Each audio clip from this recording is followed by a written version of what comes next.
Hi, I'm Helen Tucker. Welcome to Your Career and You, the podcast. I have over 25 years experience of business and career development, working with individuals to take control of their career and their business, and organizations to get the best from their employees, which is you. So my podcast is all about your career and you. You'll have an insight to all of the professionals, consultants, and experts who will share their top tips, advice on how you can take control of your business and your career. Also, I'll have guest speakers who will share their career and their business journey on how they have navigated their way around creating their own jobs and careers. To gain more information, subscribe to my channel and website at the end of my podcast. So welcome, Natalie. It's really, really exciting to have you here. I'm so curious, and I'm sure some of our listeners will be curious in terms of your story. So let's just kick off in terms of, tell me why you're here. What is your story? Myself, I've been here for 5 weeks now, 5 weeks. It seems like a lot shorter. The reason why we are here, I basically was living in London for quite some time and had a partner who was the father of my daughter. And unfortunately, that turned into a domestic abuse situation. So I sort of mustered the strength to get out of that relationship. And I quickly realised once we had split up that I was going to not just only be a single mother, but I was going to raise this child on my own. And she was just 14 months old at the time. So I basically thought, I need to make a plan. This isn't going to work. And as such, I had friends all at different parts of the world. I didn't have so many friends in London, but different friends around the world. And I came out to Dubai probably about 18 months ago now.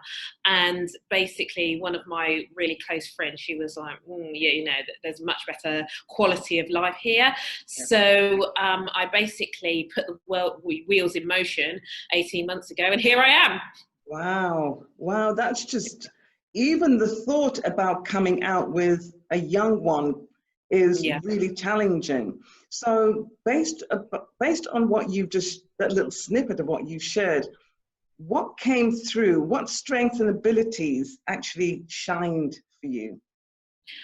I think it's probably my determination and my resilience, because I think, as you know, every woman knows who has a child, it is one of the hardest things that you will ever do in your life. And unfortunately, we live in quite a society where you don't really know about it until you're kind of in it and it's too late.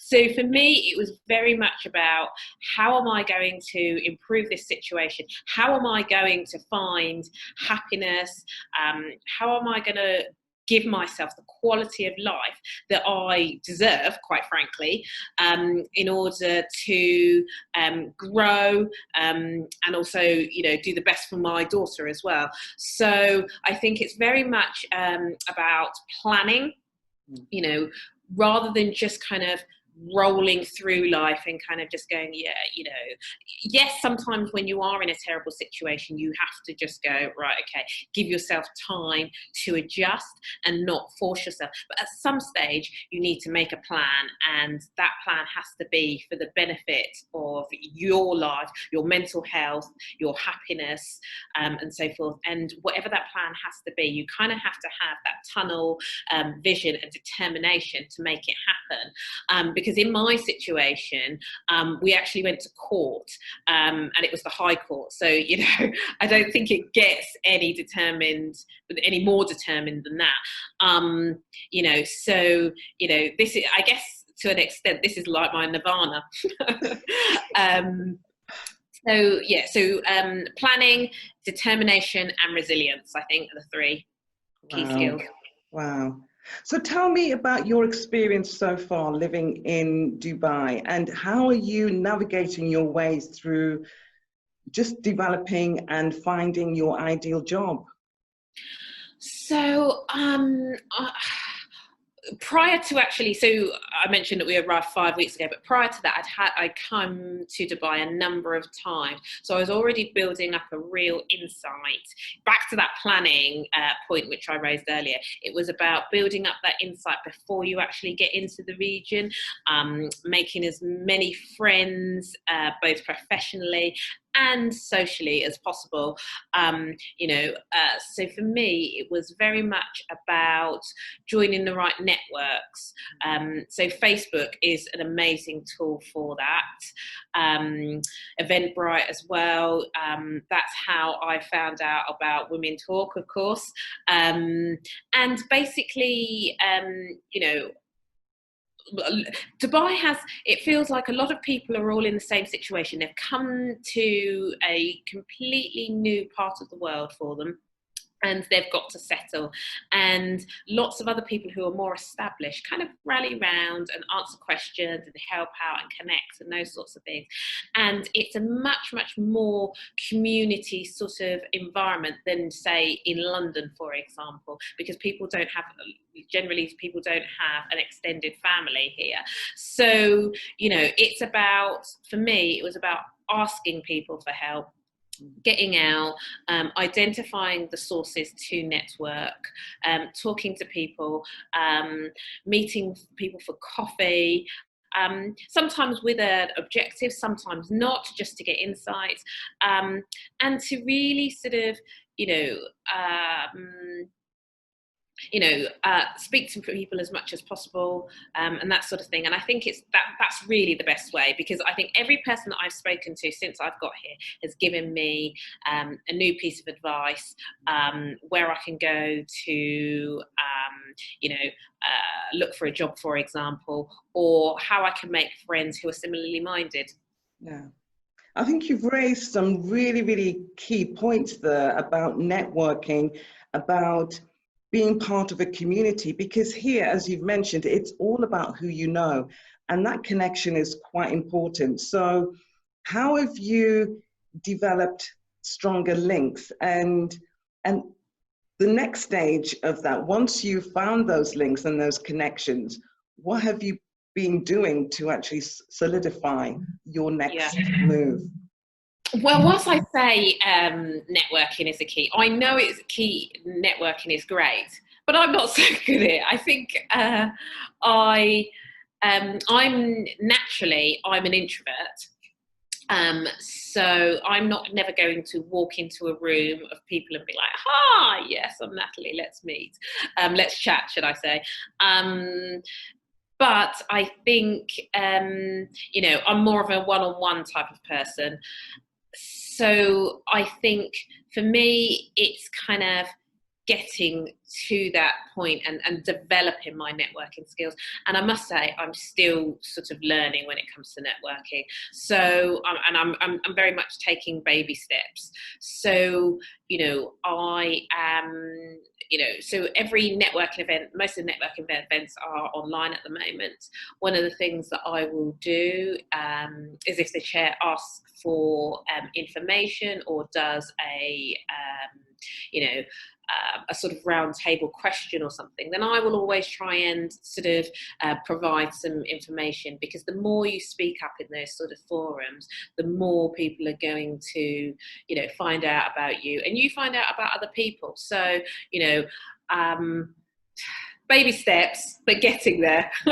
That's one of the things that I do need to improve, because I think the more you network here in Dubai and in the region, the GCC region, then the better life is going to be for you. Because COVID has shown us that, a lot of people have been made redundant, but I think those people who have been successful and effective at networking have managed to bridge that and kind of move into other roles and so forth.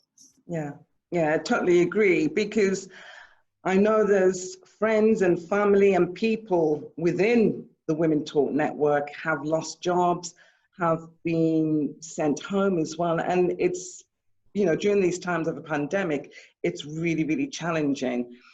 One of the things that you touched on, apart in terms of networking, is asking questions. So what are your top 3 questions that you would ask an expert in relation to your career development and how you find your ideal job? Yeah. So my first one is, how do you stay motivated and positive? So, bearing in mind my backstory and where we are now, for me, it's an achievement to be in the region, but I'm a little bit jaded. So how do you retain that motivation? How do you keep positive? And also, how do you make sure that whenever you are out in some of these networking events, you are putting your best foot forward? Because sometimes you do forget and kind of slip into your old way. So how do you kind of effectively do that? I would say, what are your top, say, 3 skills around networking, as we've talked about? What are the top 3 tips that they would share about sort of starting networking from the ground up, or things that you should always try and remember as you walk into the room? I've always been told sort of those things about, you can talk about the weather and those small talks, but that's actually a little bit easier said than done. So what are the best ways to do that? And then how to build your profile and your personal brand. Those would be my 3 questions. Okay, excellent, excellent. They're really invaluable questions as well, because that will help other women who are in the region and also maybe thinking about coming over. And just to touch on your personal story, because I know it has been quite difficult, and especially being a single mum, being here with a toddler. How have you really, and you mentioned motivation, so how do you motivate yourself and just to keep yourself going day in, day out, especially whilst you're job hunting and having a little one probably running around and trying to sort of keep her entertained as well? Yeah. And I think you're right. That's exactly it. My motivation, quite honestly, has peaks and troughs in every week. Every week is different, because it feels like a real personal achievement to be able to have gotten on that plane and have my daughter here with us, and to be in a situation where we've got the opportunity now to build a completely new life for ourselves, where all of the past is now, there's kind of been a line being drawn. So everything that moves, that happens now moving forward to an extent, is about my effort and my abilities and so forth. So that's really motivating in itself. I think to stay motivated, I run. I don't run as much as I would like to, but I do a bit of running and Pilates and general exercise for that mental well-being, because I think that's so important. I also, Ava is now in, my daughter is now in summer school, so I have the mornings to myself, which is fantastic, quite frankly. It's great to see her in the afternoon, but in the mornings, that's time for me to job hunt and to network and to speak to people. And equally, once she's in bed, then that gives me an hour or so to do the same. So I think it's about having a very specific organising your time and making sure that you've got a very specific timetable of when things can be done, rather than trying to do everything all at once. I plan to go to networking face-to-face events, because again, I think that will benefit me personally as well as professionally. One of the really great motivating things about coming to Dubai is that there are so many single mothers, and there is not that stigma attached to being a single mother as you would get in the UK, for example. So, that's really motivating. And that helps to boost my confidence, because I'm a person in my own right now. I'm back to being Natalie, who does, digital product management and that sort of thing. I'm no longer just a person who's had a failed relationship and, domestic abuse and a young child kind of thing. So, those sorts of things are, so in a way, I'm able to it's a fantastic opportunity to start afresh. So all those things keep me motivated. I think that I get demotivated, or it wanes in motivation, because as much as Dubai is fantastic, the clock is ticking. There's visa issues, there's job issues. You need an Emirates ID card, so that can be the pull on the motivation, because it's like there's still a lot to sort out. So I think on a day-to-day basis, what I try to do is get some exercise, get some fresh perspective, meditate as well. I'm not very good at meditation, but I'm trying. And to look at each day, and there's lots and lots of tips and advice on the web. So being grateful for things. So when you wake up in the morning, what are the 3 things that you are grateful for? Those sort of getting into those sorts of practices, I think that helps to maintain your motivation. And if you are feeling demotivated, like I was a little bit yesterday afternoon, just be with it. Give yourself some time to do nothing. Watch some mindless TV, but come back to it fresh the next day with new motivation. Yeah. I think that they're fantastic tips, and that's something that we advocate as well as part of Women Talk, is that self-care. And I think a lot of employers would have to implement some of those as well. So I think there could be some sort of shift on how recruiters recruit staff and how they retain them and how they develop them. So in your opinion, what else could employers do to actually get the best from individuals such as yourself? Because your background, you're coming from a digital background, which is a really, it's innovative, it's exciting, and it's something that the UAE is really developing. So how would you put yourself out there in terms of what you would say to an employer or a recruiter looking at your skills? What would I say to a recruiter? I think, I think the wellness piece is so important. And I think a lot of companies just kind of say that they're focused on their employees and the well-being of their employees, but actually that doesn't really flow through. And you will inevitably get employees that are very skeptic about that. And so, I think we need to get to a point where it's a very mature thinking about it, that actually if you focus on your employees and invest in them, then you're going to get the returns are going to be better. Because at the moment, we're in a market where employers can pick and choose their staff, but we don't know what's around the corner. And, if there is really great economic growth, we'll be in a position where employers are going to be fighting for the best employees.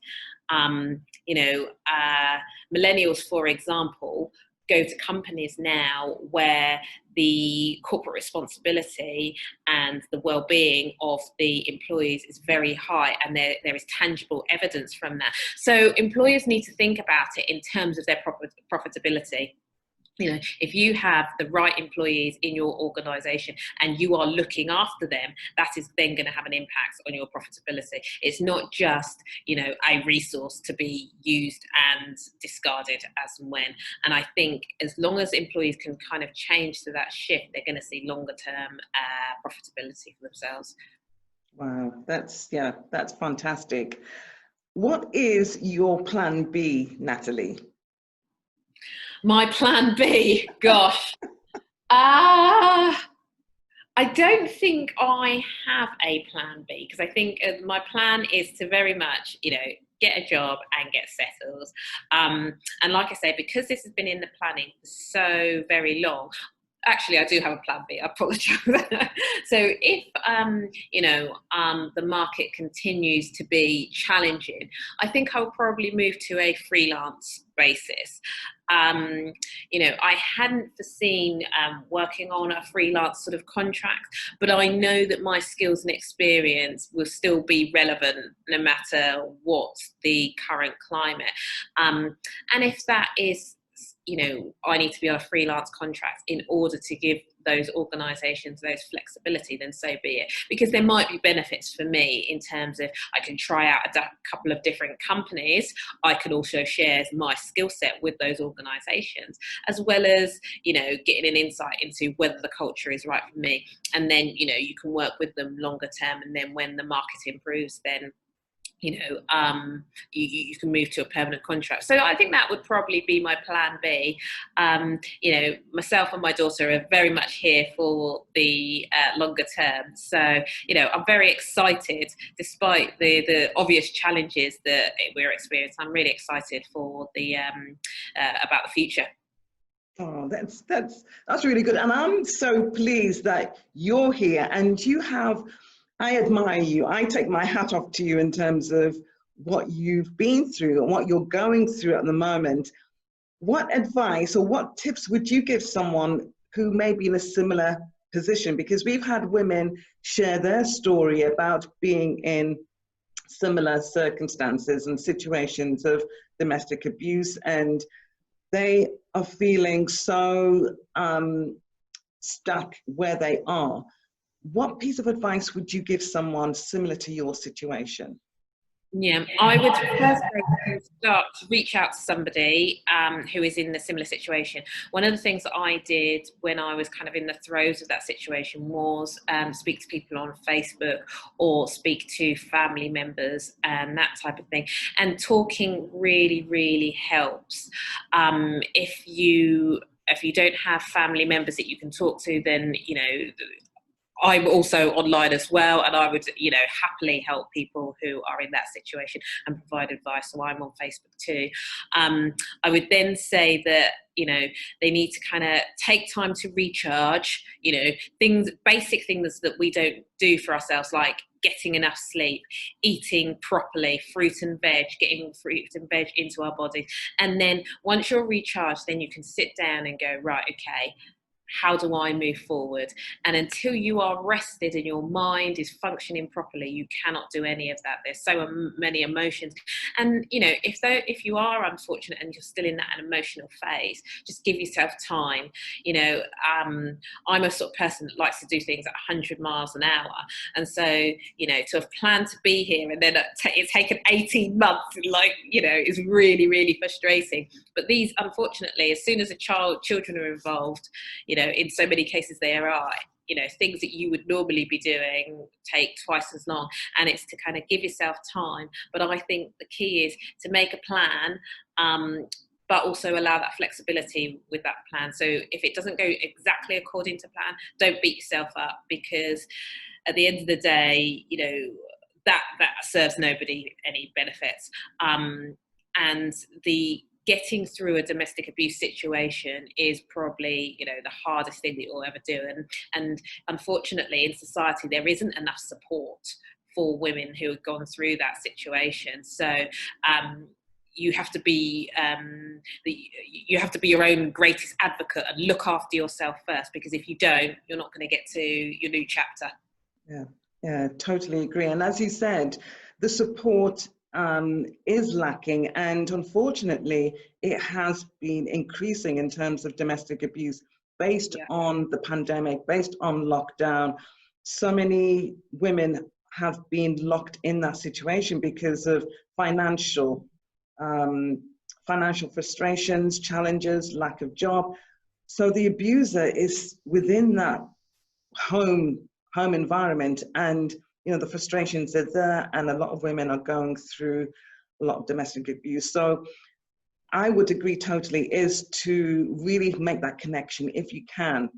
I know there's certain organizations that will help women, and as the founder of Women Talk, we're also advocating safe codes and getting women to talk about their stories. So I'm just so pleased that you are able to share your story and how you are actually getting yourself ready for the job market and looking at how you navigate that. And it's just fantastic you being here. My last question is, what does it mean taking control of your career? What does that mean to you? I think, again, back to my planning point. I think for me, that means like sitting down and going, okay, you know, you've done. So I started very much in marketing and kind of moved and shifted my career according to the market and according to my own motivations and drivers. And I think for me, taking control of your career is very much around sort of taking that time out and go, where do I want to be in, say, 3, 5, or 10 years time? And then going, is this a career that I want to be in? You know, obviously with COVID, sometimes you have to take the job that is available because we're in that situation. But, you know, hopefully in a year's time, 2 years time, we'll be looking back, and we'll be in a situation where there is economic growth, and that's really the time to be going, right, okay, so I should be moving my career now to the ideal place that I want it to be. So for me, it's very much about sitting down and trying to make a plan and having loose timings and going, what are the aspects of my job that I enjoy? What don't I enjoy? You know, I guess with every job there are elements that you don't like. I'm the first one to say that. But, you know, making sure that you actually get satisfaction from your job. And if you don't get satisfaction from it, what could you do instead? So thinking about that and making a real a plan for how you can move across, because we spend so much time, as we always say, we spend so much time working. So it has to be something that you enjoy and get fulfillment out of. And if it isn't, then make a plan to shift across. You know, these things never happen overnight, but at least if you've got that plan there, you've got something to keep you motivated, and perhaps you've even got steps about how you can get there as well over, you know, a longer time frame. Yeah, that's fantastic. And I liked how you've succinctly looked at your own career, and you've looked at how people or even things have influenced you to make those decisions. You've put in some action in place. You've looked at some of those action and broken it down so you're able to take that next step. You've looked at networking and how you can navigate your way around looking at your ideal job or your plan B in terms of being a freelancer. So it's really fantastic how your journey has been really a positive, and I think a lot of people will gain so much in terms of what you shared. And I'm so thankful that you've taken part in the podcast, and I want to thank you. Any last thoughts or maybe 2 top tips that you would share with our listeners? Always try and get a good night's sleep, around 8 hours, and you know, make time for yourself, make time to think. You know, it's important to get stuff done, but make time to think, to reflect. Is this right for you? Are you happy? If not, then, you know, put it on the list and make a plan over a time frame. Excellent, thank you. And I'm going to wish you all the best for your journey, your career journey, and all the best for your little one as well. So thank you so much, Natalie. Thank you.